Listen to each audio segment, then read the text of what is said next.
ambições, mas a igreja de Cristo é uma só. Nós somos um só povo, nós somos um só rebanho, nós somos uma só família. Não há nada mais lindo no mundo do que a igreja de Cristo. Você chega no lugar onde você nunca foi outrora, vê pessoas que você nunca tinha conhecido antes, e com 5 minutos você se sente em casa. Só na igreja de Deus acontece isso. Em tempos de crise, a igreja nunca deu baixa ré. Historicamente, a igreja avançou, cresceu, se fortaleceu. E a visão do líder é fundamental nesse momento,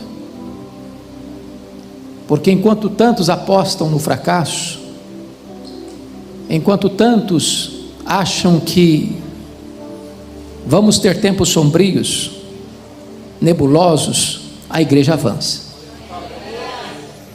Porque neste vozerio de pessimismo, a igreja tem uma palavra de segurança. Deus está no trono, as rédeas da história estão em suas mãos, e nós temos uma mensagem que não conhece fracasso. É o Evangelho de Jesus Cristo, é o poder de Deus para a salvação de todo aquele que crê. Então, mais do que nunca, você e eu precisamos estar encorajados, porque a igreja, e só a igreja, tem a resposta para esse mundo. Continue pregando, continue sonhando, continue aguardando coisas grandes de Deus, empreenda grandes projetos no reino de Deus.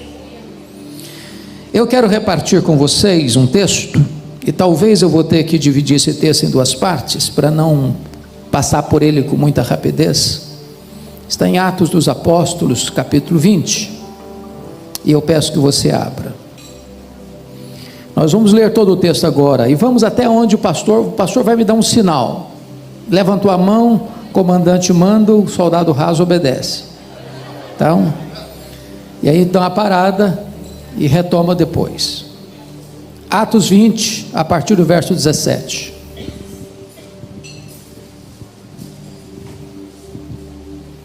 De Mileto mandou a Éfeso chamar os presbíteros da igreja. E quando se encontraram com ele, disse-lhes: vós bem sabeis como foi que me conduzi entre vós em todo o tempo, desde o primeiro dia em que entrei na Ásia, servindo ao Senhor com toda humildade, lágrimas e provações que pelas ciladas dos judeus me sobrevieram, jamais deixando de vos anunciar coisa alguma proveitosa e de vou-la ensinar publicamente e também de casa em casa, testificando tanto a judeus como a gregos o arrependimento para com Deus e a fé em nosso Senhor Jesus Cristo. E agora, constrangido em meu espírito, vou para Jerusalém, não sabendo o que ali me acontecerá, senão que o Espírito Santo, de cidade em cidade, me assegura que me esperam cadeias e tribulações. Porém, em nada considero a vida preciosa para mim mesmo, contanto que complete a minha carreira e o ministério que recebi do Senhor Jesus, para testemunhar o Evangelho da graça de Deus. Agora eu sei que todos vós, em cujo meio passei pregando o reino, não vereis mais o meu rosto. Portanto, eu vos protesto no dia de hoje, que estou limpo do sangue de todos, porque jamais deixei de vos anunciar todo o desígnio de Deus. Atendei por vós e por todo o rebanho sobre o qual o Espírito Santo vos constituiu bispos, para pastoreardes a igreja de Deus, a qual ele comprou com seu próprio sangue. Eu sei que depois da minha partida, entre vós penetrarão lobos vorazes, que não pouparão o rebanho, e que dentre vós mesmos se levantarão homens falando coisas pervertidas, para arrastar os discípulos atrás deles. Portanto, vigiai, lembrando-vos de que por 3 anos, noite e dia, não cessei de admoestar com lágrimas a cada um. Agora, pois, encomendo-vos ao Senhor e à palavra da sua graça, que tem poder para vos edificar e dar herança entre todos os que são santificados. De ninguém cobicei prata, nem ouro, nem vestes. Vós mesmos sabeis que estas mãos serviram para o que me era necessário, a mim, que aos que estavam comigo. Tenho-vos mostrado em tudo que, trabalhando assim, é mister socorrer os necessitados e recordar as palavras do próprio Senhor Jesus: mais bem-aventurado é dar que receber. Tendo dito isto, ou tendo dito estas coisas, ajoelhando-se, orou com todos eles. Então, houve grande pranto entre todos, e abraçando afetuosamente a Paulo, beijavam, entristecidos, especialmente pela palavra que ele dissera, que não mais veriam o seu rosto. E acompanharam-no até o navio. Amém. Bom, deixe-me colocar isto dentro do seu contexto. Paulo passara 3 anos em Éfeso, na sua terceira viagem missionária. Éfeso era a capital de uma província, a Ásia Menor. Na época, uma cidade metropolitana com mais de 300 mil habitantes, uma das maiores do mundo da época. Éfeso hospedava o templo da deusa Diana, 4 vezes maior do que o Partenon de Atenas, uma das 7 maravilhas do mundo antigo. A cidade de Éfeso era uma cidade fortemente ligada ao comércio, porque a rota do mundo passava por ali. Éfeso era uma cidade idólatra, porque o templo da deusa Diana, além de ser uma beleza raríssima, era também o principal produto do comércio dos pessoas que chegavam e saíam de Éfeso, os turistas de Éfeso. Os nichos do templo, miniaturas do templo, era o principal produto de souvenir. Além de ser uma cidade idólatra, era uma cidade fortemente marcada pelo ocultismo. Agora pensem comigo que Paulo chega ali em 3 anos. Sobrenaturalmente ele impacta a cidade, a ponto da idolatria recuar, dos feiticeiros convertidos queimar os seus livros em praça pública, avaliados em mais de 50 mil denários, a palavra de Deus prevalecer na cidade, e em 3 anos ele plantar igrejas em toda a província: Esmirna, Pérgamo, Tiatira, Sardes, Filadélfia, Laodiceia, Colossos e Herápolis. Eu fico pensando hoje, com toda a tecnologia que temos, televisão, rádio, bíblias impressas, folhetos, internet, Facebook, Instagram, Zap, tudo mais. Um pastor chega numa cidade de 300 mil habitantes, em 3 anos, via de regra, nem conhecido ele é na cidade ainda. Não tem outra explicação para o êxito de Paulo em Éfeso, a não ser a obra soberana e sobrenatural do Espírito Santo na sua vida e através da sua vida. Mas não foi fácil não. Ele chega a comentar, ao escrever à igreja de Corinto, enquanto estava em Éfeso, que ele enfrentou em Éfeso lutas, aliás, feras. Ele enfrentou situação, tribulação acima da sua força, a ponto de desesperar-se da própria vida. Parece que quanto mais pressão a igreja enfrenta, mais a igreja avança, mais a igreja cresce. Sucesso no ministério não é a ausência de tensão, não é a ausência de pressão, não é a ausência de tempos difíceis.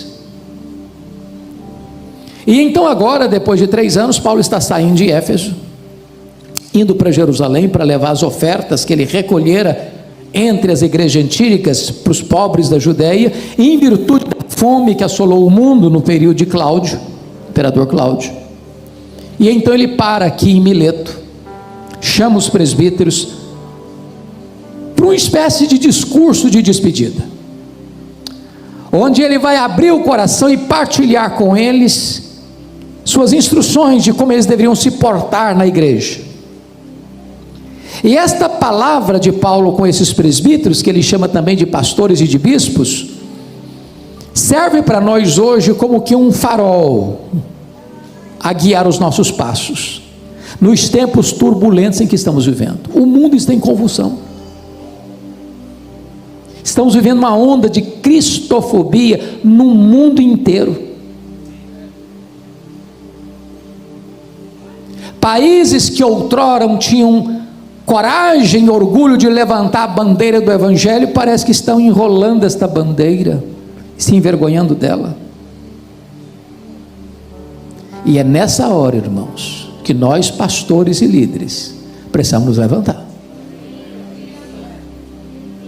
Que as cortes recuem, que os parlamentos recuem, que os palácios recuem, a igreja não há de recuar, em nome de Jesus.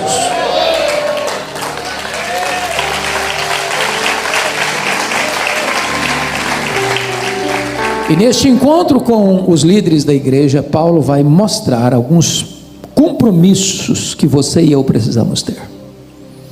Eu quero partilhar com vocês 7 compromissos que nós devemos assumir hoje. Já assumimos, mas precisamos renová-los. Primeiro compromisso do líder, confira comigo aí, versículo 19, é o nosso compromisso com Deus. Olha o verso 19: servindo ao Senhor com toda humildade, lágrimas e provações que pelas ciladas dos judeus me sobrevieram. A pergunta elementar, básica, mais essencial e não óbvia é: a quem estão servindo? Porque é possível que a gente entre para o ministério, realize o ministério com motivações equivocadas. Servimos a nós mesmos? Servimos a denominação? Servimos a igreja? Servimos a grupos da igreja? A famílias da igreja? A quem estamos servindo?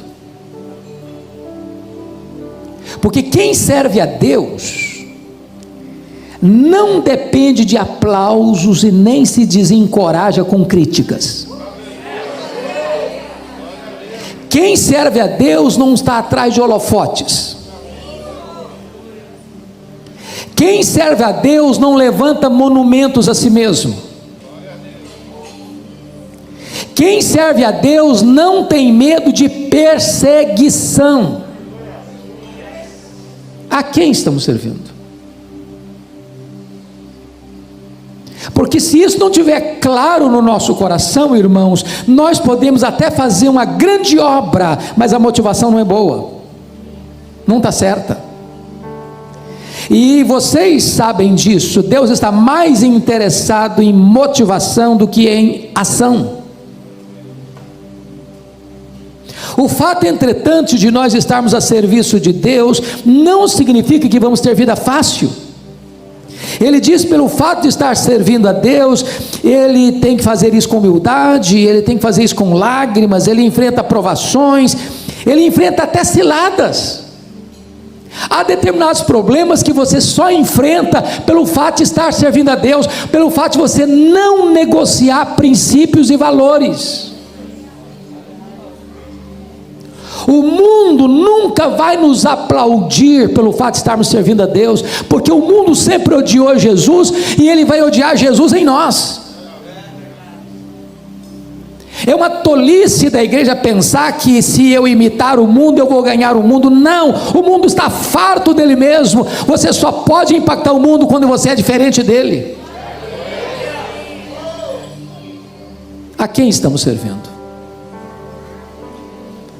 Que o nosso coração, como cantamos agora, tem tudo a ver com Ele, que o nosso coração seja totalmente dele, porque dele, por meio dele, para ele são todas as coisas. Não é o nosso nome, não é a nossa denominação, não é a placa da nossa igreja, não é o nosso ministério, é a glória dele, e nós estamos a serviço dele, nós somos servos dele, nós somos embaixadores dele, nós somos chamados por ele, nós vivemos para ele, para a glória dele, e é isso é a essência do ministério. Segundo compromisso, compromisso com nós mesmos. Olha comigo, por favor, o versículo 18. E quando se encontraram com ele, disse-lhes: vós bem sabeis como foi que me conduzi entre vós em todo o tempo, desde o primeiro dia em que entrei na Ásia. Olha o verso 28, a parte A: atendei por vós. Ô irmãos, isso é tão importante. O que Paulo está dizendo para esses irmãos é o seguinte: olha, vocês conhecem o dia que eu cheguei aqui, lembram-se disso?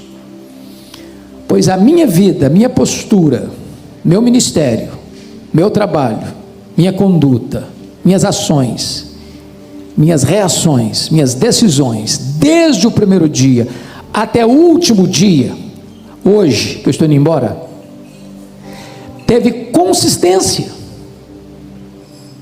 Não houve zigue-zague, altos e baixos. Não foi um tobogã. Em outras palavras, a vida do líder é a vida da sua liderança. Seu ministério tem exatamente o tamanho da sua vida. Há um ditado na língua portuguesa que diz que a última impressão é a que fica.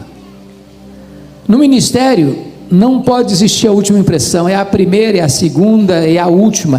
Tudo precisa estar na mesma régua.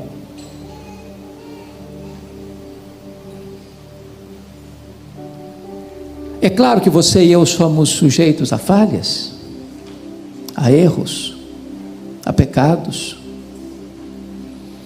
É claro que Paulo também não está aqui defendendo o perfeccionismo, no sentido de que o líder não peca, o líder não transgride. Não, nós somos pecadores.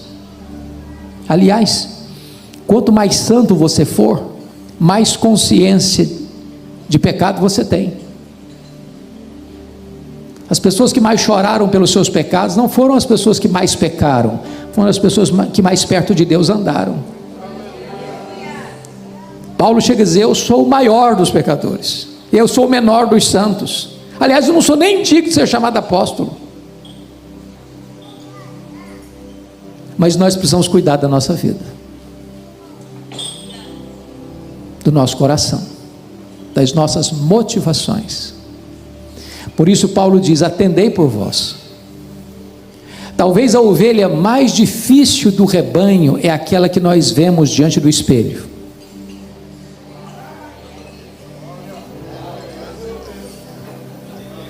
Se nós não pastorearmos a nós mesmos, nós estaremos desqualificados para pastorear todo o rebanho de Deus. Por quê? Porque os pecados, se a vida do líder é a vida da sua liderança, os pecados do líder são os mestres do pecado. Isso porque os pecados do líder são mais graves, são mais hipócritas e são mais danosos do que os pecados dos outros. Mais graves porque o líder peca contra o maior conhecimento. Mais hipócritas porque o líder denuncia o pecado em público e às vezes o pratica em secreto.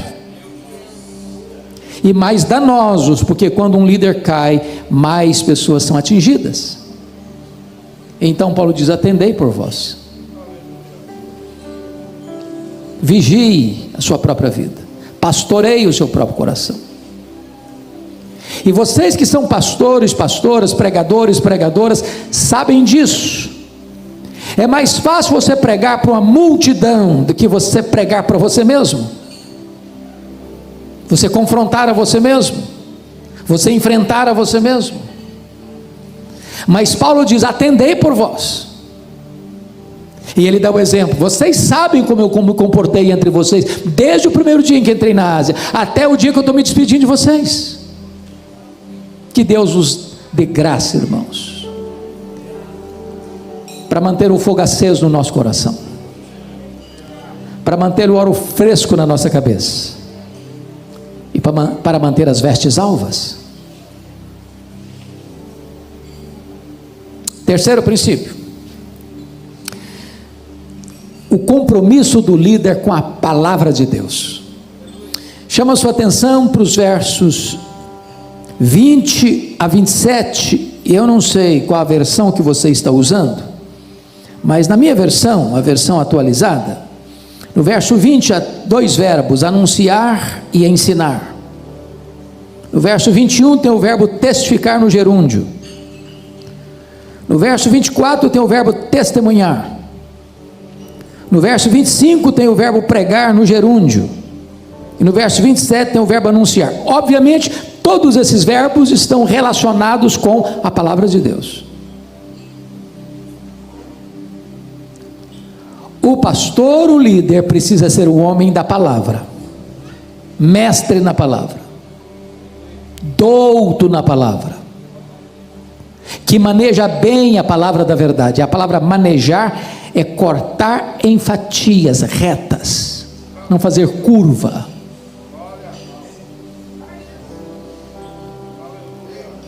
Você precisa comer a palavra, se alimentar da palavra, amar a palavra. Nas palavras de Paulo, a primeira carta de Timóteo, você precisa se afadigar na palavra, porque quem se alimenta de leite magro não consegue dar comida boa e consistente para o rebanho. E eu chamo a sua atenção agora para o verso 20. Jamais deixando de vos anunciar coisa alguma proveitosa e de vos-la ensinar, publicamente também de casa em casa. Chama a sua atenção para esse fato, ensinar publicamente também de casa em casa. Ou seja, ensinar para uma grande congregação e ensinar num pequeno grupo. Por que que isso é importante hoje?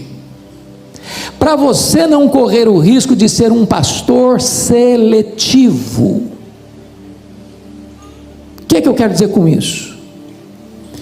Cuidado para você não nutrir no coração a falsa ideia de que você é importante. Você não é importante, importante é a palavra. Importante é a palavra. Você passa, eu passo, nós passamos, a palavra de Deus permanece para sempre. Você é apenas um vaso de barro. O que tem valor é o que está dentro do vaso. Mas se você não tomar cuidado, você começa a achar que você é importante, e aí você começa a ficar seletivo. Ô irmãos, nós estamos vivendo um tempo tão difícil, e vocês sabem disso.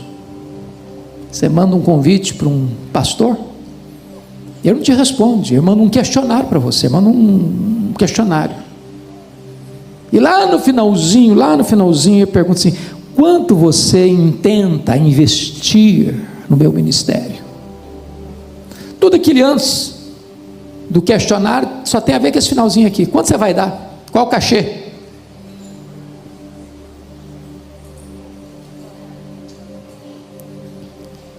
Certa feita, fui convidar um cidadão para pregar, não consegui falar com ele porque ele estava blindado.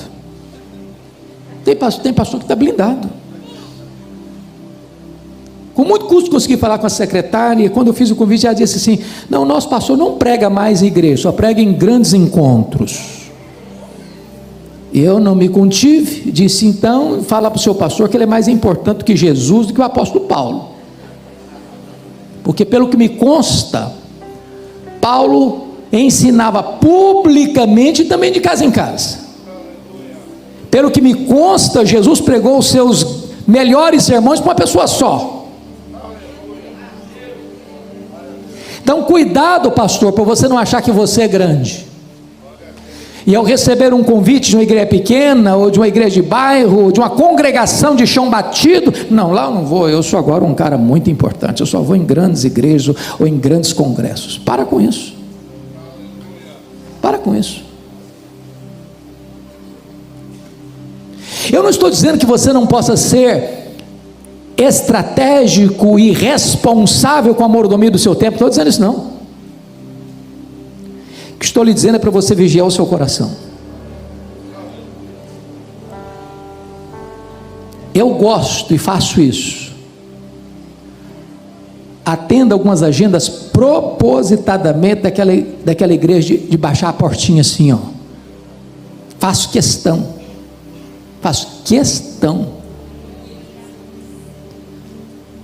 para que você nunca passe essa ideia de que agora você é seletivo e só prega em grandes encontros, ensinando publicamente também de casa em casa. Mas outra coisa aqui, você tem uma igreja menor, uma congregação menor, não, eu vou chegar lá, vai ter 5, 10, 15, 20 pessoas, deixa eu fazer um estudozinho assim, meio sapecado mesmo, que tem pouca gente. Prepare-se, como se você fosse pregar numa grande cruzada, num estágio lotado, para pregar para 5, para 10, para 15, para 20 pessoas. Faça com excelência,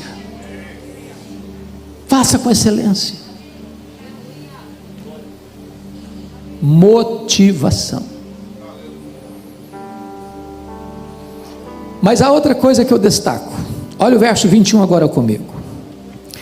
Testificando tanto a judeus como a gregos o arrependimento para com Deus e a fé em nosso Senhor Jesus Cristo. Note você que no verso 20 ele estava ensinando,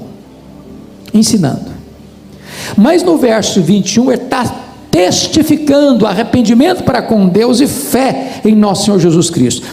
Arrependimento para com Deus e fé em nosso Senhor Jesus Cristo são os dois elementos da conversão. O que você notou aqui? Paulo é um mestre no verso 20 e Paulo é um evangelista no verso 21. Mas qual a importância de frisar isso aqui agora? É porque, irmãos, nós estamos vivendo uma época em que a vasta maioria dos pastores que estão saindo dos seminários dizem assim: eu tenho o dom de mestre, mas não de evangelista. O cara não sabe o que é atravessar a rua, entrar na casa de uma pessoa e compartilhar Jesus. Ele é um bom evangelista do púlpito, faz um grande sermão, mas nunca entrou na casa de alguém, ou raramente vai e leva uma pessoa a Cristo. Na década de 80, uma frase ganhou o Brasil no mundo evangélico, alguns talvez se lembrem: ovelha gera ovelha, pastor não gera ovelha. Essa premissa é parcialmente verdadeira. Por ser apenas parcialmente verdadeira, ela é totalmente falsa. Preste bem atenção nisso. Não é verdade que pastor não gera ovelha, não é verdade. Pastor é um evangelista, sim. Pastor é um ganhador de alma, sim. Pastor não só ensina, pastor também testifica arrependimento para com Deus e fé em nosso Senhor Jesus Cristo, sim.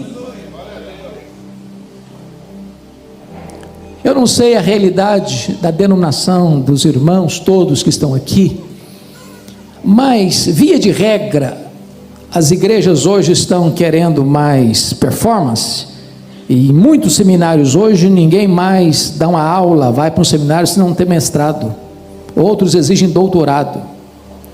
Lá no passado, quando eu fiz seminário, e não foi tanto tempo assim, um pastor de igreja dava aula, talvez tinha de fato um pouco de limitação no conhecimento, mas botava fogo no coração da gente. Hoje o que acontece? O professor de seminário é tempo integral, tem mestrado, doutorado, pós-doutorado, e aí ensina o pastor a ser um cara de gabinete. Ele é mestre, mas não é evangelista. Aí o cara tem doutorado, pós-doutorado e mais um porque, e a igrejinha está desse tamanho e fica desse tamanho. Sabe por quê, filho? Quem não semeia não colhe. Não adianta. Tem hora que eu tomo alguns sustos na vida. Eu chego para pregar, aí o pastor é uma pessoa de conhecimento bastante limitado, e diz: eu estou aqui há 5 anos, já plantei 40 congregações, estamos aqui com 5.000 membros, Dá vontade de ajoelhar nos pés dele e falar: meu irmão, me ensina aí. Ensina aí. Eu não estou com isso dizendo que você não deva ser um estudioso, não. Eu acho que nós estudamos pouco. Pelo menos para sermos obreiros aprovados. Mas eu estou dizendo para você que só você estudar, sem o poder do Espírito Santo, sem fogo no seu coração, sem amor pelas almas perdidas, sem você sair do conforto do ar-condicionado e numa cadeira almofadada, para ir gastar mais as solas dos seus sapatos do que o assento dos seus bancos, não vai adiantar. Irmãos, o pastor é o exemplo. Se ele não é evangelista, ele não ensina o povo a evangelizar. Se ele não tem amor pelas almas, ele não ensina o povo a ter amor pelas almas. Se ele não tem paixão no coração por ver a igreja crescer, a igreja não vai crescer. A igreja é o espelho do pastor. As nossas ovelhas nos veem mais do que nos escutam. Agora notem mais. Quando chega no verso 27, ele diz assim: porque jamais deixei de vos anunciar todo o desígnio de Deus. Eu amo isso aqui, sabe por quê, irmãos? Porque hoje às vezes nós estamos pregando temas da nossa preferência. Nós até pregamos a palavra, mas não pregamos toda a palavra. Nós somos seletivos. E eu não vejo outra forma de você pregar todo o desígnio de Deus, desculpem dizer isso agora, sem você conhecer e talvez experimentar com grande entusiasmo o que significa pregação expositiva. Eu, quando vou pregar numa igreja, via de regra, eu chego à conclusão na leitura do texto. Irmãos, vamos abrir a Bíblia. Eu leio o texto. Aí, terminou de ler a Bíblia, o povo faz assim, ó. Qual a conclusão que você chegou? Esse povo, primeiro, não está acostumado com pregação expositiva. Segundo, esse povo não espera que eu vou trabalhar esse texto. Terceiro, esse povo está dizendo para mim o seguinte: olha, não importa o que o texto diz, eu quero saber o que o senhor tem para falar. Quer dizer uma coisa para você, filho: o pregador só tem um compromisso, é ler a Bíblia, é explicar a Bíblia e aplicar a Bíblia. Deus não tem nenhum compromisso com a palavra do pregador, Deus tem compromisso com a sua palavra. A promessa de que a palavra não volta vazia não é a palavra do pregador, não é a palavra de Deus. Então, fortemente eu encorajo você, meu amado, a estudar a Bíblia, a expor a Bíblia, a pregar a Bíblia, a entender a Bíblia e levar o seu povo a amar a Bíblia. Quando você terminar um sermão, ninguém vai ficar encantado com você, vai ficar admirado com a beleza, a riqueza da palavra de Deus.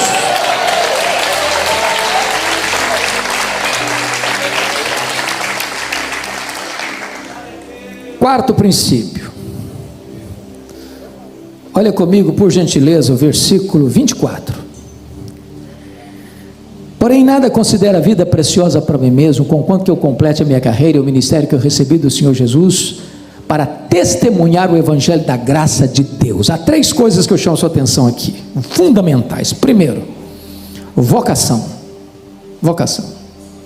Ministério que recebi do Senhor Jesus Cristo. Paulo não é um voluntário. Paulo é alguém que foi chamado. Ele não abraçou o ministério por outras motivações. Ele foi convocado. Mas o que é vocação?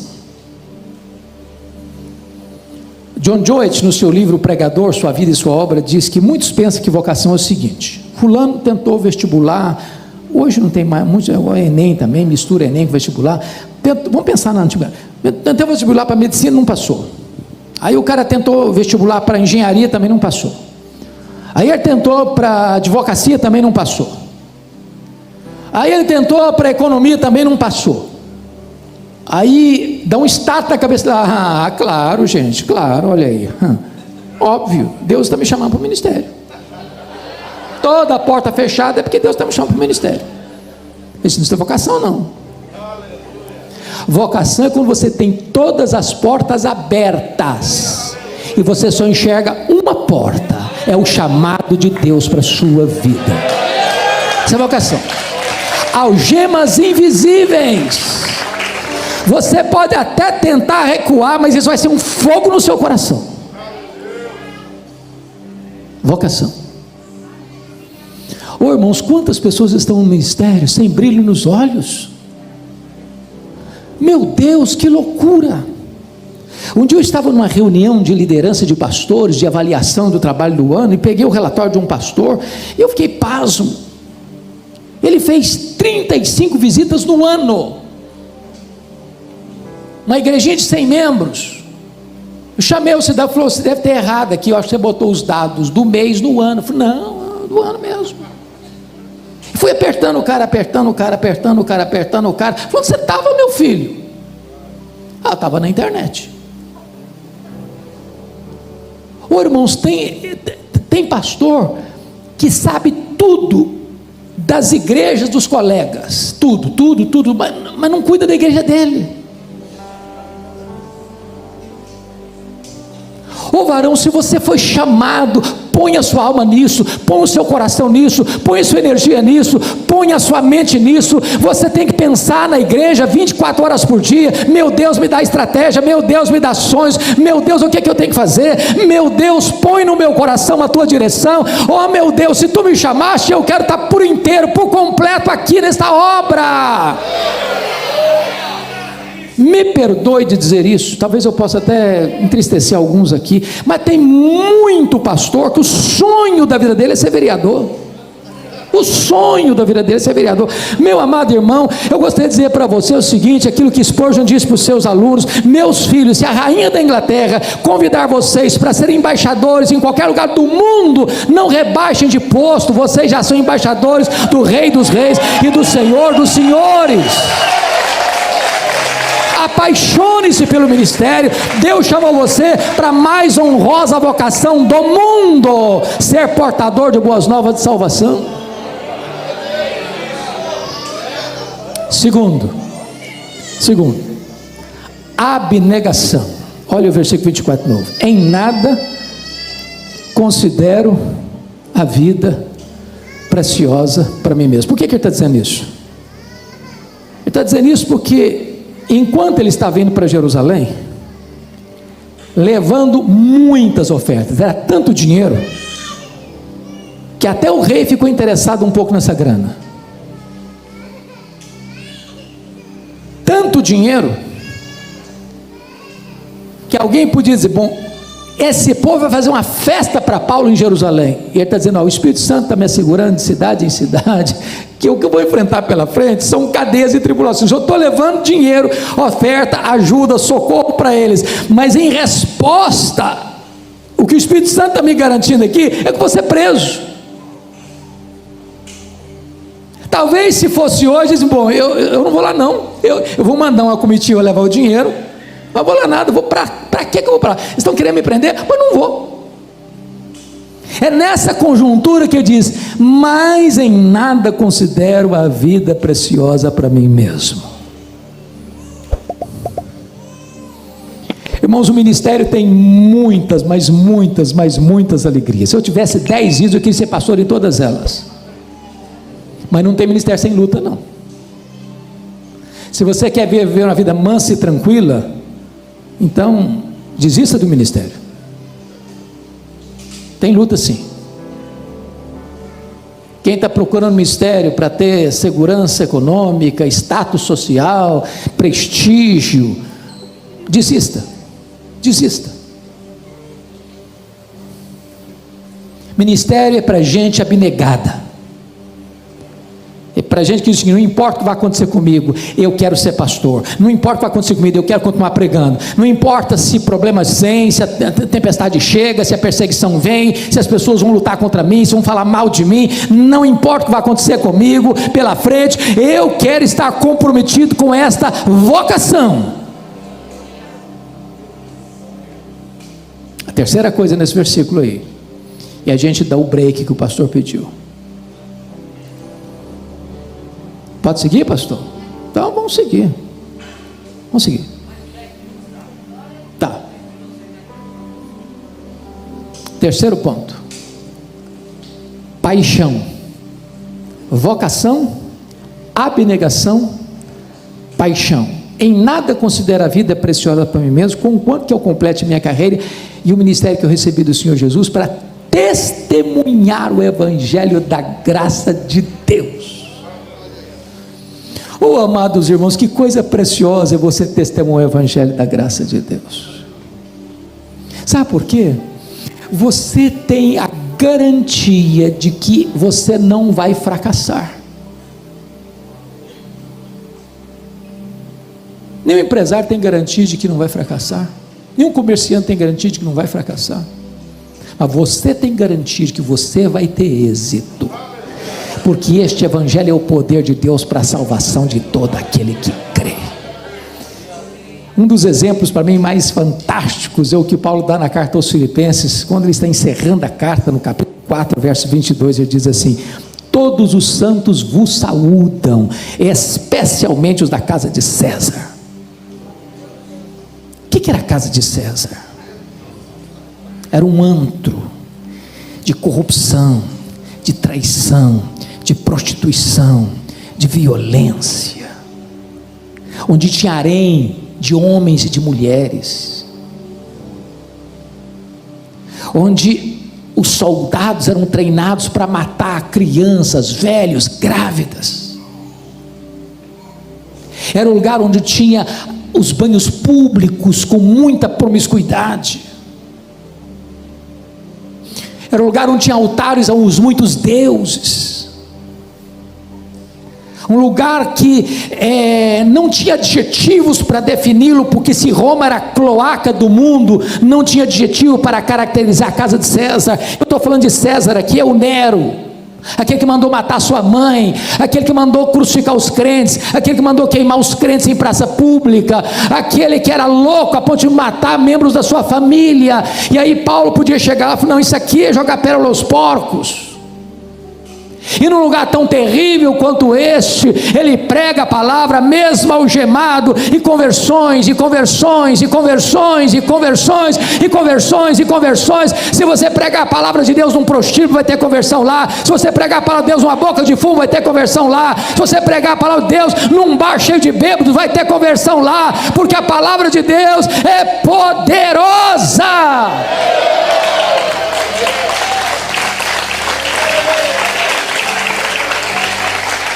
Eu tenho uma paixão, é testemunhar o evangelho da graça de Deus. Ô irmão, deixe que esta palavra queime o seu coração, deixe que o ministério traga brilho aos seus olhos. Para de ficar lamentando, para de ficar reclamando do lugar que você está, da igreja que você está, da cidade que você está. Começa a glorificar a Deus, porque não é o lugar que faz o homem, é o homem que faz o lugar. Não importa se numa grande catedral, não importa se num lugarzinho de chão batido, não importa se numa congregação de bairro, não importa se numa região rural ou numa grande metrópole. O importante é que, se Deus está ali, o deserto da Judeia pode ser o território de um grande reavivamento espiritual.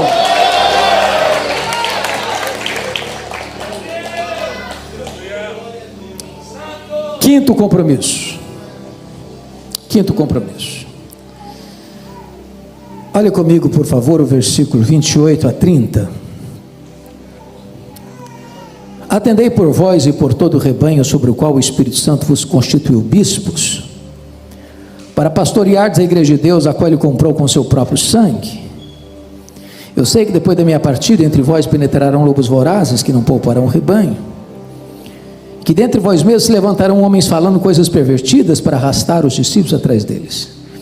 Então nós já falamos do compromisso com Deus, do compromisso com você mesmo, do compromisso com a palavra, do compromisso com o ministério, vocação, abnegação, paixão. Agora, em quinto lugar, o compromisso com a igreja.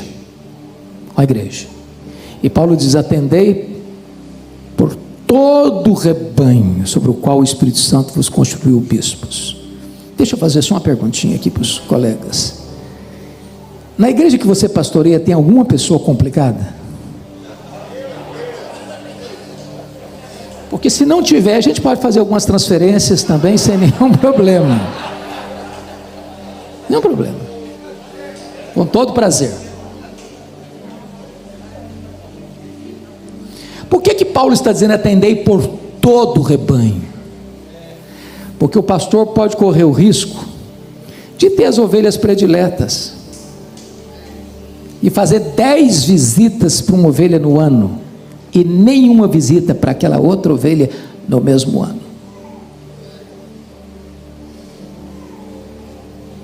Há ovelhas que mordem o pastor, que escoiceiam o pastor, que abalou o pastor. E Paulo diz: atendei por todo o rebanho. Nas palavras de um pastor mais experiente, quando Deus permite isso é lixa grossa, para dar uma limpada na gente, para botar a gente no nosso devido lugar, para você não achar que você está com uma bola cheia demais, vira um balão de vaidade. Atendei por todo o rebanho.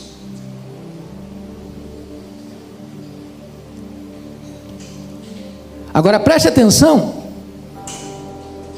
sobre o qual o Espírito Santo vos constituiu bispos. Aqui tem algo sublime para nós. Você conhece igreja onde o pastor é o chefe, é o dono, quem manda é ele, e não fica na frente não, que ele te arrebenta? Tem política de bastidor para ficar ou para sair? O que Paulo está dizendo é o seguinte: ou você entende que é o Espírito Santo quem te colocou ali, ou então você está fora do lugar. Não precisa de política de bastidor, nem precisa e nem deve. Quem comanda a igreja é Jesus. Quem dirige a igreja é o Espírito Santo. A igreja só tem um cabeça, só tem um dono. E o dono da igreja tem marcas nas suas mãos. Eu nunca esqueço uma cena, há alguns anos, com o pastor Aguiar Valvassouras, pastor da igreja Nazareno de Campinas. Eu estava no carro com ele dirigindo, eu aqui do lado, o carona, e um pastor jovem atrás. O pastor jovem começou a contar do seu trabalho, da sua igreja, do seu ministério, e durante alguns minutos eu falei: a minha igreja, minha igreja, minha igreja, minha igreja, minha igreja, minha igreja, estava sendo repetido com exaustão. Lá pelas tantas, o pastor Valvassouras fez um gesto que me marcou. Tirou a mão direita do volante, botou a mão para trás assim, e disse: bota a sua mão aqui, filho. Aí o pastor botou a mão na mão do pastor, o pastor deu uma alisada na mão e disse assim: eu não estou vendo marcas de cravos nas suas mãos. Não só fala mais nada não, eu queria morrer.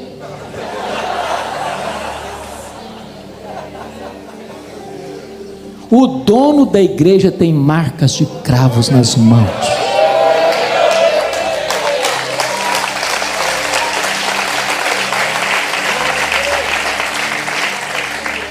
Ô irmãos, como isso é bonito, porque se você sabe que é o Espírito Santo quem botou você ali, você enfrenta a luta, você enfrenta a oposição, você enfrenta a perseguição, você enfrenta a traição, você vai para frente, você é um leão. Agora, não queira botar o homem na frente, não queira fazer política de bastidor, não, porque vai dar tudo errado. Tudo errado.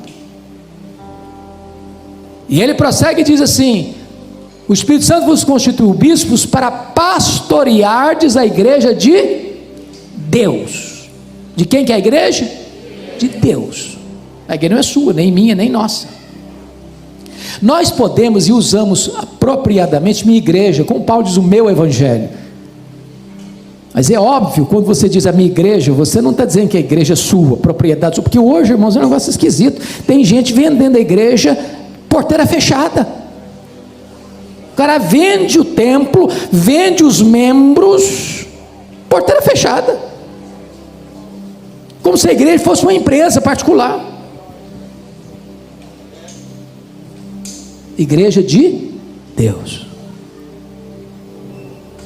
Quanto custou essa igreja para ele? Que ele comprou com o seu próprio sangue, porque o sangue do seu filho é o seu próprio sangue. Quando você compreende isso, amado, você começa a entender então qual o seu valor. Você está cuidando do alheio, você está cuidando daquilo que não é seu, você está cuidando daquilo que é de Deus. Você é um mordomo, você é um servo, você não é o chefe. O chefe é outro. O chefe está sentado no trono, e o chefe tem marcas de cravos nas suas mãos.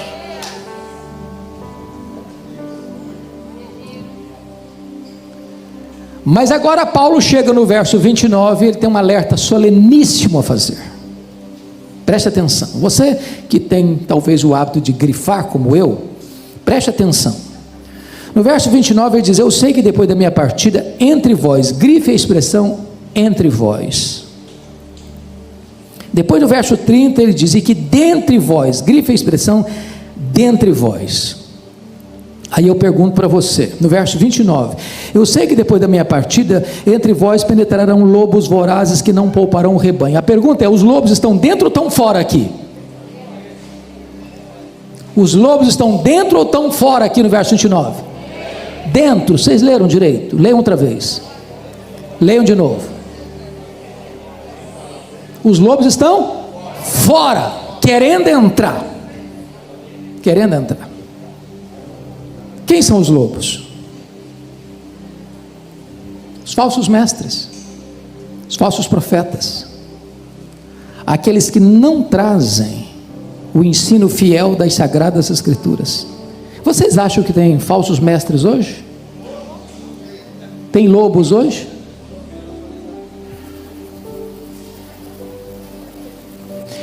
O que Paulo está alertando a você e a mim hoje aqui? Meu amado, você que é pastor, por favor, escute o que eu vou lhes dizer. Por favor, nunca convide alguém para estar no púlpito da igreja que Deus lhe confiou, se você não sabe quem é essa pessoa.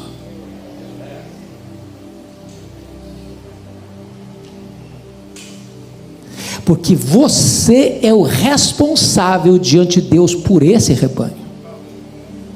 Nós vivemos dias complicados, de muitos itinerantes, e talvez você, meu amado pastor, deve passar por isso. O cara está passando, fulano, dia tal, estou passando na sua região, hein? Você não quer que eu pregue aí não? Gente, desculpe se alguém faz isso, desculpe, mas não é uma boa atitude se oferecer.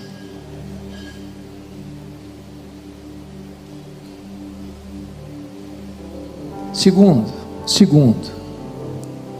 não pense que todo mundo que diz que é de Deus, de fato é de Deus. Deixa eu lhes dar um pequeno exemplo. Um dia eu estava em Vitória pregando, culto dominical, entra uma mulher muito bem vestida, bem trajada, com um pequeno séquito, com um pequeno grupo atrás dela. Sentou no terceiro, quarto banco, não me lembro direito, mas não sei como essa mulher mandou um bilhete para mim no púlpito, enquanto eu pregava. Terminei de pregar, abri o bilhete, e ela disse assim no bilhete: o Espírito Santo me mandou aqui hoje, e eu quero que o senhor me dê a palavra, porque tem uma mensagem para esta igreja, da parte de Deus. Bom, peguei o bilhete, li o bilhete, dobrei o bilhete, botei no bolso, terminei a mensagem, impetrei a bênção, fui lá para a porta da igreja abraçar os crentes. Essa mulher, cuspindo fogo, chegou e botou o dedo no meu nariz e diz: o senhor impediu que o Espírito Santo falasse à igreja hoje? E eu respondi para ela: o Espírito Santo falou, a senhora que não ouviu, eu preguei a palavra de Deus aqui hoje. Falei: eu não sei quem é a senhora, não sei de onde a senhora vem, não sei no que a senhora crê, mas pela sua petulância, eu sei que Deus não tinha uma palavra de Deus através da senhora para aqui não. Essa mulher fez um estrago na vida de muitas igrejas em Vitória. Então, irmão, você é o pastor da igreja, cuide desse rebanho, para que os lobos não entrem. Porque pode ter certeza, o lobo, ele sempre vem travestido. Ele não vem dizendo que ele é lobo. Ele não vem mostrando as garras. Ele não vem mostrando as presas. Os falsos mestres, via de regra, são muito amáveis no trato, são muito bonitos na fala. Eles enredam com o discurso. Cuidado do rebanho de Deus, proteja o rebanho de Deus. Deus colocou você ali como um vigilante das ovelhas, porque ovelha, é muito curiosa essa imagem da ovelha. A ovelha é um animal inseguro, míope, teimoso, e não sabe se proteger, não sabe correr, se cai num buraco não sabe se levantar sozinha. Ou você protege a ovelha, ou ela não tem capacidade de enfrentar o lobo. Mas termino agora então esse período com o versículo 29, olha aí comigo. Eu sei que depois da minha partida entre vós penetrarão lobos vorazes que não pouparão o rebanho. A expressão aí agora é dentre vós. Eu pergunto, o lobo está dentro ou está fora aqui? Está dentro, travestido, enrustido, disfarçado, querendo se levantar e se manifestar para fazer o quê? Para arrastar os discípulos atrás de quem? Atrás deles mesmos. Eles não formam discípulos para Jesus, eles formam discípulos para eles. Porque há dois tipos de grupo que gostam de ovelhas: é pastor para cuidar e lobo para devorar. Quantos de nós conhecemos história de pessoas se levantar de dentro da igreja para fazer um levante, um motim, e arranca pessoas, levam atrás deles mesmos? Cabe ao pastor, cabe à liderança da igreja cuidar disso, para que essas pessoas que estão ali disfarçadas de ovelhas, mas não são ovelhas, não levem esse rebanho para o sacrifício. Deus nos constituiu não apenas como pastores, mas também como vigilantes das ovelhas que Ele nos confiou. As ovelhas não são nossas, as ovelhas são de Cristo, o bom pastor. Que Deus nos ajude. 5 dos 7 princípios que Paulo transmitiu àqueles presbíteros da igreja de Éfeso: compromisso com Deus, consigo, com a palavra, com o ministério e com a igreja. Agora eu gostaria então de repartir com vocês os últimos 2 princípios que ele vai ensinar, e que certamente são oportunos e necessários para a nossa vida hoje. O 6º princípio está aí nos versos 33 a 35. De ninguém cobicei prata, nem ouro, nem vestes. Vós mesmos sabeis que estas mãos serviram para o que me era necessário a mim e aos que estavam comigo. Tenho-vos mostrado em tudo que, trabalhando assim, é mister socorrer os necessitados e recordar as palavras do próprio Senhor Jesus: mais bem-aventurado é dar que receber. O princípio aqui é o compromisso do líder com dinheiro. Com dinheiro. Esse é um ponto muito sensível, de muita atenção. E eu quero dizer por quê. Porque penso que há 2 extremos, polarização sobre esse assunto. O primeiro extremo, irmãos, é quando o pastor é motivado por dinheiro. Jesus Cristo não chamou César de Senhor. Jesus Cristo não chamou nem mesmo o diabo de Senhor. Mas Jesus chamou o dinheiro de Senhor. Diz que ninguém pode servir a 2 senhores.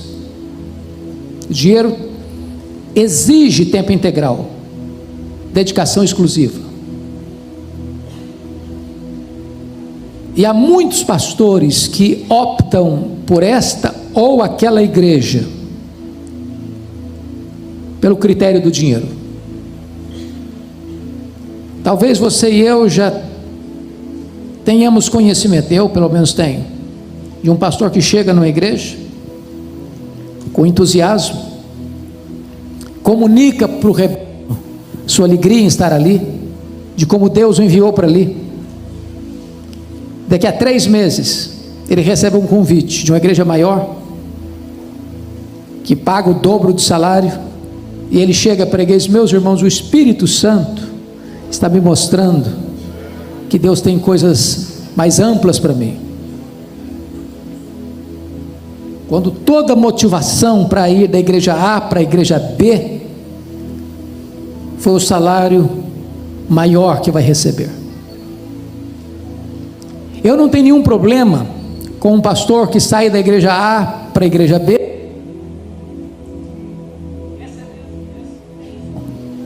recebendo um salário maior na igreja B do que na igreja H. Nenhum problema. A grande questão é qual é a motivação em ir da igreja A para a igreja B. Se a motivação é dinheiro, ele está dizendo o seguinte: o meu ministério está numa vitrine, quem paga mais leva. Isso é muito sutil. Deixa eu lhes dar 2 exemplos para clarear o princípio. Certa feita eu fui convidado para pregar numa das boas igrejas da nossa denominação, e eu não sabia que eles estavam em transição pastoral. Quando terminou o culto, a liderança da igreja me convidou para uma sala e disseram o seguinte para mim: nós estamos em transição pastoral, nós não sabemos o quanto o senhor ganha, a nossa igreja é uma igreja muito bem situada financeiramente, e nós pagamos o dobro do que o senhor ganha lá, não importa quanto é o seu salário lá, nós pagamos o dobro, precisamos que o senhor venha.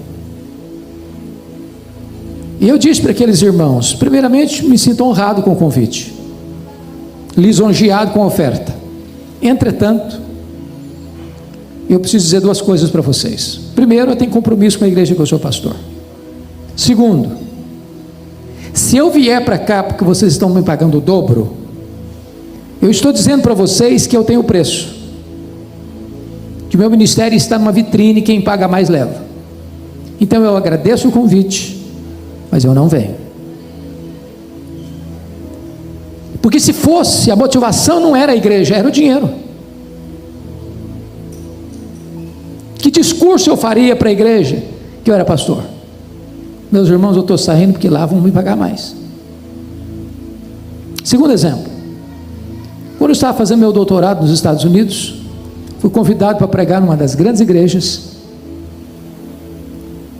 e a oferta que me fizeram era 4 vezes o que eu ganhava. 4 vezes. Alguém me disse: você é louco não aceitar um convite desse? Fica aqui 5 anos, resolve a sua vida financeira, depois você volta. A grande questão é: quanto vale o seu ministério? Qual a sua motivação? Eu disse: muito obrigado, mas eu não venho. Eu tenho compromisso com o rebanho, sobre o qual o Espírito Santo me constituiu bispo. Então, muito obrigado, eu não venho.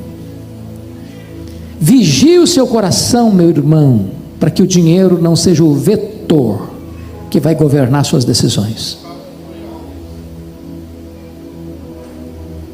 Nós estamos vivendo, irmãos, um tempo difícil,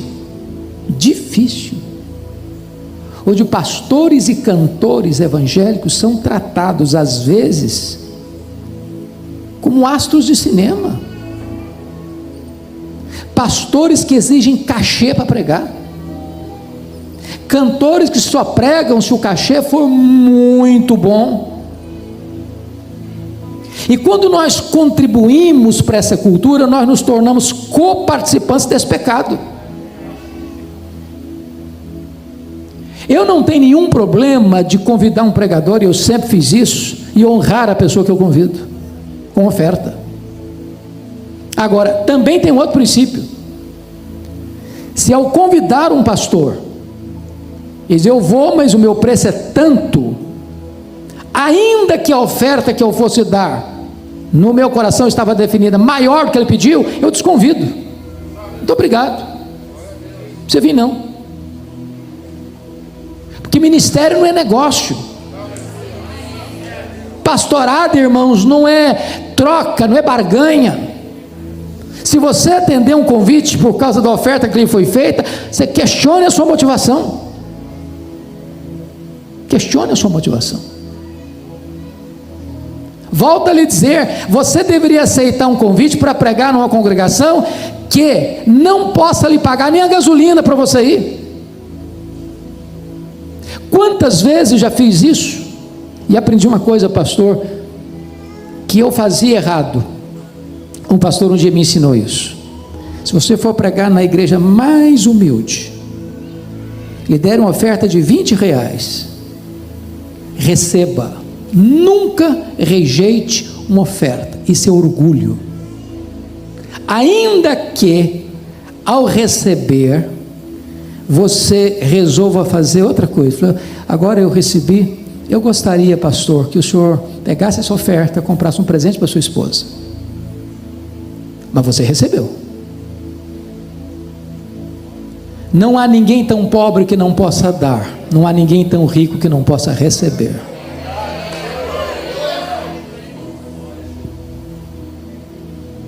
Agora, nós não podemos contribuir com essa tendência, irmãos, de receber cachê, pregar por cachê, cantar por cachê. Não podemos fazer do ministério um negócio. O lucro não pode ser o vetor do nosso ministério. Mas lhes disse que há outro polo, um outro extremo.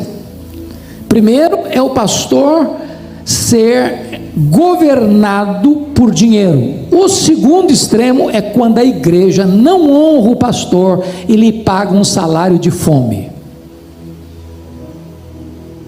Tem muita igreja, irmão, que o pastor, presidente, recebe um mega salário.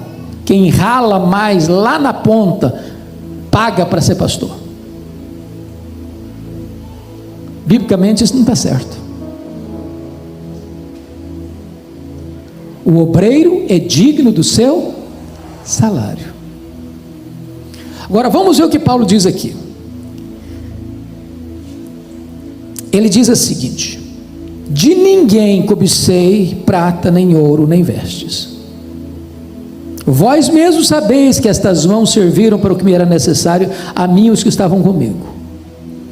Tenho-vos mostrado em tudo que, trabalhando assim, é mister socorrer os necessitados, e recordar as palavras do próprio Senhor Jesus: mais bem-aventurado é dar que receber. Alguns dizem: está vendo? É isso aqui sim, isso aqui é exemplo. Paulo trabalhou, foi pastor e não recebeu salário, e ainda ajudou as pessoas ainda. Esse aí sim. Calma. Paulo não está tratando de salário pastoral aqui. Se você quer saber o que ele pensa sobre salário pastoral, você tem que ler 1 Coríntios capítulo 9, lá ele trata do assunto.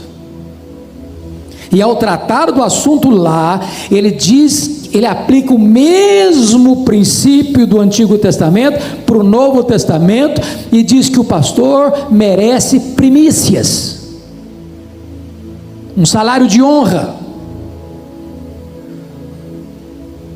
Agora, o que ele está dando de exemplo é o seguinte: quando a igreja era munheca, mão de vaca, pão dura, e não pagava o salário para ele não deixava de ser pastor não. Ele ia fazer tenda, ele ia trabalhar para ser pastor, porque ele não é pastor por causa de dinheiro, ele é pastor por causa de um chamado que ele recebeu de Deus.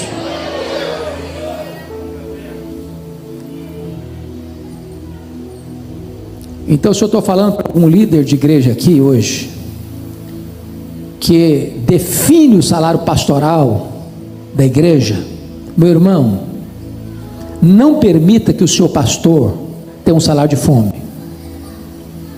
que o seu pastor não durma de noite sabendo como é que ele vai pagar as contas.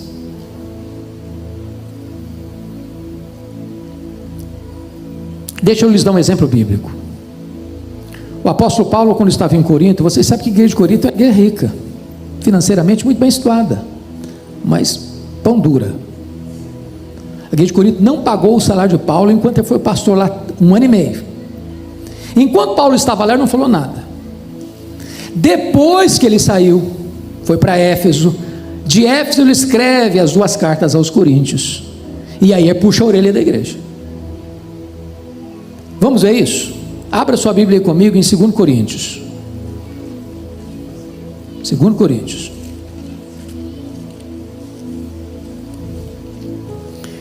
Lá no capítulo 11,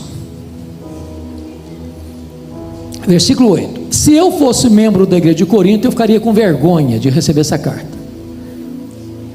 Olha aí comigo. Obrigado. 2 Coríntios 11, 8. Olha aí comigo. Paulo diz assim: despojei outras igrejas, recebendo salário para vos poder servir. Que é isso, Paulo? Você era nosso pastor e outras igrejas pagaram o seu salário para você ser o nosso pastor? Vocês não pagaram. Outras igrejas, entendendo meu ministério, me sustentaram enquanto eu era pastor de vocês. Verso 9. E estando entre vós, ao passar privações. Paulo, você passou privação aqui, sendo nosso pastor? Passei. Vocês não pagaram meu salário. Olha, gente, eu passava em frente ao McDonald's todo de vontade, comer um lanche, não tinha dinheiro. Minha túnica rasgada, precisava comprar túnica nova, mandei costurar, remendar, porque não tinha dinheiro. Vocês não pagaram meu salário. Não me fiz pesada a ninguém, pois os irmãos, quando vieram da Macedônia, Macedônia era gente pobre ou rica? Pobre. Supriram o que me faltava, e em tudo me guardei e me guardarei de você ser pesado. Em outras palavras, os irmãos pobres da Macedônia, ao ver eu ser pastor de vocês, passando privações aqui, me supriram. Era para ficar com a cara no chão de vergonha, não? Mas ele dá o tiro da misericórdia nessa igreja, no capítulo 12, verso 13. Olha o que ele diz aí: porque em que tendes vós sido inferiores às demais igrejas? Aí ele chama a igreja de Corinto da igreja inferior, a última nota mais baixa na avaliação de todas as outras igrejas. Porque em que tendes vós sido inferiores às demais igrejas, senão neste fato de não vos ter sido pesado? Perdoai-me esta injustiça. Trocando em miúdos, sabe o que ele está dizendo? Igreja de Corinto, de todas as igrejas, vocês foram a última escala, última nota. Nesse quesito, vocês não pagaram o meu salário. Me perdoe a injustiça, devia ter cobrado. Trocando em miúdos, 2 coisas aqui que nós não podemos cometer. Primeiro, ser pastor movido por amor ao dinheiro. Segundo, a igreja que, tendo condições de pagar um salário digno para o seu pastor, fecha a mão para o seu pastor e deixa o seu pastor passar privações e necessidades. Honre o seu pastor, cuide do seu pastor. Mas se você chegar numa situação onde falta provisão, vá trabalhar e continue sendo pastor. Agora Paulo está nos ensinando outra lição aqui. Versículo 35. Volta lá para Atos, por favor. Isso é tão importante, irmão, mas tão importante. Ele diz o seguinte: tenho-vos mostrado em tudo que trabalhando assim é mister socorrer os necessitados e recordar as palavras do próprio Senhor Jesus: mais bem-aventurado é dar que receber. O pastor precisa ser um exemplo de generosidade.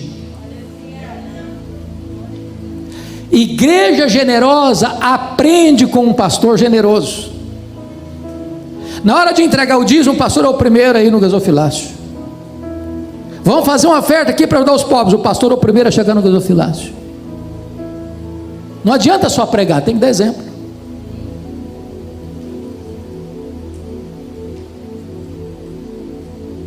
Oh, amados irmãos, como isso é fundamental. Porque as nossas ovelhas aprendem muito mais olhando para nós do que escutando a nós. Generosidade é a alegria de dar. Não estou falando de barganha, não. Porque tem muita gente hoje que dá com motivação errada. Se você der 900, vai receber 10 mil. Bom, se a minha motivação é de receber 10 mil porque eu dou 1.000, minha motivação é dinheiro.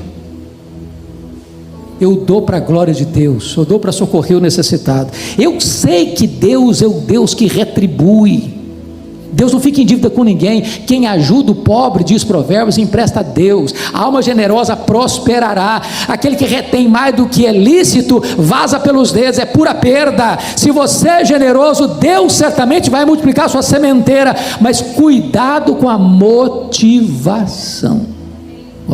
Deus está mais interessado em motivação do que em ação. Então, o líder precisa saber muito bem como é que ele cuida de dinheiro. Quer ver uma coisa muito simples? Desculpe dizer isso. Pastor, não cuide de finanças da igreja, sobretudo se você estiver sozinho. Mas eu sou honesto. Claro que você é honesto, mas a Bíblia diz que você tem que fugir da aparência do mal. Quando Paulo levantou aquela grande oferta entre as igrejas antigas para mandar para Jerusalém, perceba isso, ele não levou a grana não, ele nomeou uma comissão para levar. Isso é transparência, isso é cuidado, isso é prevenção. Então, pastor, cuidado com dinheiro, não faça obra por amor ao dinheiro. E igreja, cuide do seu pastor, dando a ele um salário digno.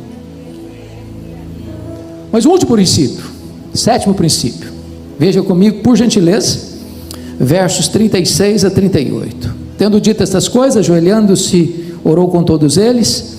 Então o grande pranto entre todos, e abraçando afetuosamente a Paulo, o beijavam, entristecidos especialmente pela palavra que ele dissera, que não mais veriam o seu rosto, e acompanharam-no até o navio. É a relação do pastor com a afetividade. Bom, Paulo estava em Éfeso há 3 anos. É claro que ele não chegou hoje e já nomeou presbíteros. Claro, ele plantou a igreja, relacionou-se com aqueles irmãos, discipulou aqueles irmãos. Depois eles foram eleitos presbíteros. Então tinha menos de 3 anos que Paulo se relacionava com eles. Tempo suficiente para eles criarem um relacionamento tão bonito, tão profundo, tão leal, que quando Paulo está se despedindo deles num lugar público, eles se abraçam, eles se beijam, eles choram, demonstram afeto. Irmãos amados, eu tenho percorrido o Brasil, tenho pregado em igrejas ultra ortodoxas, que se uma mosca voar, você escuta o barulho, e igrejas ultra pentecostais, onde você tem que pedir calma.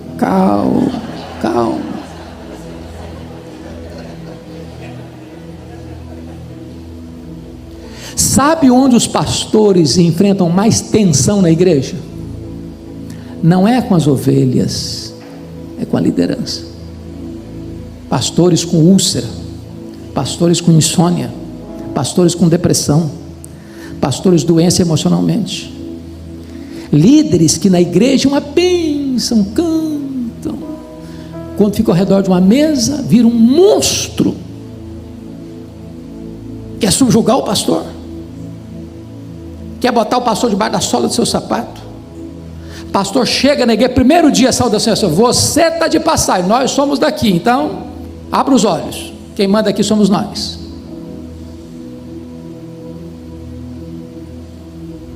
Seus líderes precisam ser os seus amigos mais achegados. Eu estava pregando um congresso de pastor certa feita em Águas de Lindóia, e eu fiz uma pergunta, e a pergunta que eu fiz aos pastores foi essa: qual foi a última vez que você beijou os seus presbíteros? Seja presbítero, diácono, seu líder da sua igreja. Houve um silêncio sepulcral na sala, ninguém levantou a mão.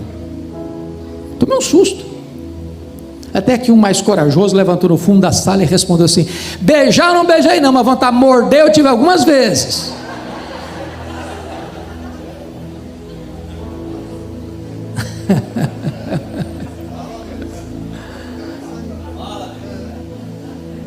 Oi, gente, nós temos que ser mais amáveis, nós temos que ter um pouco mais de mel. Eu tomei um susto, pastor Fred, no dia que eu fui ordenado no dia 17 de janeiro de 1981, aliás de 82, em Bragança Paulista. Terminei de ser ordenado ao Sagrado Ministério, todo animado. Chega um presbítero, muito querido, para me dar um conselho. Ele disse assim: olha, você é jovem, você é solteiro ainda, então quando você estiver cumprimentando as pessoas e chegar uma mulher, estica bem o braço, estabeleça o limite. Eu tomei um susto. Eu disse: meu irmão, primeiro conselho que estou recebendo, sinto muito, mas não posso obedecê-lo, por duas razões. Primeiro, porque eu acho que a Bíblia não me ensina isso. Segundo, porque eu não sou assim, eu abraço até poste no meio da rua. Não dá para mim esse trem, não. Agora, o que eu vou prometer ao senhor é o seguinte: eu quero abraçar a criança, a adolescente, a jovem mais bonita da igreja, a senhora e a vovozinha de 90 anos do mesmo jeito. Do mesmo jeito. Se a pessoa vier tirar uma casquinha, Cedão chega para lá também com educação. Não precisa ser indelicado, não. Com educação. Se você quiser tirar a casquinha, então bote a boca no pó e se arrependa. Agora, seja amável com as pessoas. Seja doce. Pastor tem que ter cheiro de ovelha. Pastor é aquele que a criança corre e abraça as suas pernas e pula no seu colo. Trate os seus líderes com honra. Pare de querer ser, esse aqui é meu protegido, é meu amigo, o outro lá, e começa a fazer política de bastidor. Para com isso. Ama seu povo, ama essas ovelhas. Uma coisa é amar a pregação, outra coisa é amar as pessoas para quem você prega. Eu escutei de uma estrela por aí afora: eu gosto da multidão, mas de gente não. Esse negócio de gente me encostar, me cumprimentar, me abraçar, não dá para mim. Aí sabe o que está acontecendo hoje? O cara chega para pregar, na hora que vai pregar, e acabou de pregar, racha fora. Não gosta do culto, não gosta do louvor, não gosta da congregação, não gosta do povo. Ele gosta do glamour, ele gosta do holofote. Pastor tem que ser amável. Pastor tem que chorar com o que chora. Pastor tem que se alegrar com o que se alegra. Pastor tem que ir na casa do pobre e do rico do mesmo jeito. Deixa eu lhes dar 2 exemplos para encerrar. Um dia eu estou abraçando o povo na porta da igreja, depois do culto. Aproxima-se uma irmã e diz assim: pastor, o senhor sabe por que eu valorizo tanto o seu abraço aqui na igreja? Eu falei: não sei não, filha, por quê? Ela me respondeu: porque é o único abraço que eu recebo na semana.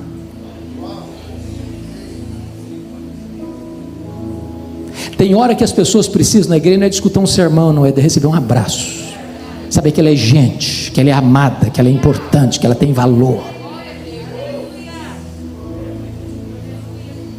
Cuidado para você não ir jantar só na casa dos ricos. Vai jantar na casa daquele irmãozinho que bota salame na mesa, e aquele salame tem muito mais valor do que uma picanha maturada.